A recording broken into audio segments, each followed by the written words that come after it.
Last వీడియోలో మా village లో శ్రీ సోమేశ్వర స్వామి వారి దేవస్థానంలో ధ్వజస్తంభ ప్రతిష్టాపన జరుగుతుంది అని చెప్పాను కదా. సో ఫైనల్లీ ఆ గ్రాండ్ సెలబ్రేషన్స్ ని నేను కంప్లీట్ గా క్యాప్చర్ చేశాను. మీరు కూడా ఈ డివైన్ మూమెంట్స్ ని ఎక్స్పీరియన్స్ చేయండి. 30 years తర్వాత మన విలేజ్ లో ఇలాంటి మహా కార్యక్రమం జరగడం అనేది చాలా స్పెషల్ అండ్ ఎమోషనల్ మూమెంట్. నిజంగా చెప్పాలి అంటే లైవ్ ఈ ఈవెంట్ ని చూడడం ఒక అద్భుతమైన అనుభవం. 3 రోజులు కంటిన్యూస్ గా పూజలు, హోమాలు, అన్న సమారాధన చాలా గ్రాండ్ గా జరిగాయి.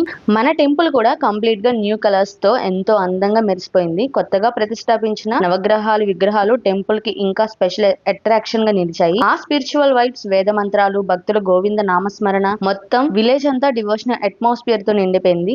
రిలీజియన్ డిఫరెన్సెస్, ఏజ్ డిఫరెన్సెస్ ఏమీ లేకుండా అందరూ ఒక్కటే కుటుంబం లాగా కలిసి ఈ కార్యక్రమంలో పార్టిసిపేట్ చేయడం చూస్తుంటే చాలా హ్యాపీగా అనిపించింది. ఇంకా చాలా రోజుల తర్వాత నా స్కూల్ ఫ్రెండ్స్, క్లాస్మేట్స్ ని కలవడం కూడా నాకు చాలా మెమరబుల్ మూమెంట్. అండ్ గైస్, ఇలాంటి పెద్ద కార్యక్రమం సక్సెస్ అవ్వాలి అంటే చాలా ప్లానింగ్, డెడికేషన్ అండ్ లీడర్షిప్ అవసరం. కస్టమర్ నుంచి ఫారిన్ కంట్రీస్ లో ఉన్న మా విలేజ్ వాళ్ళందరినీ కోఆర్డినేట్ చేస్తూ ఈ కార్యక్రమాన్ని ఇంత గ్రాండ్ గా సక్సెస్ చేయడానికి ముఖ్య కారణం బొప్పన్ కోటేశ్వరరావు అంకుల్ గారు. వారి hard work, commitment and responsibilities ని చాలా సక్సెస్ఫుల్ గా హ్యాండిల్ చేశారు. ఓవరాల్ గా మా విలేజ్ లో జరిగిన ఈ ధ్వజస్తంభ ప్రతిష్టాపన ఒక అన్ఫర్గెటబుల్ మెమరీగా మా అందరి హృదయాల్లో ఎప్పటికీ నిలిచిపోతుంది.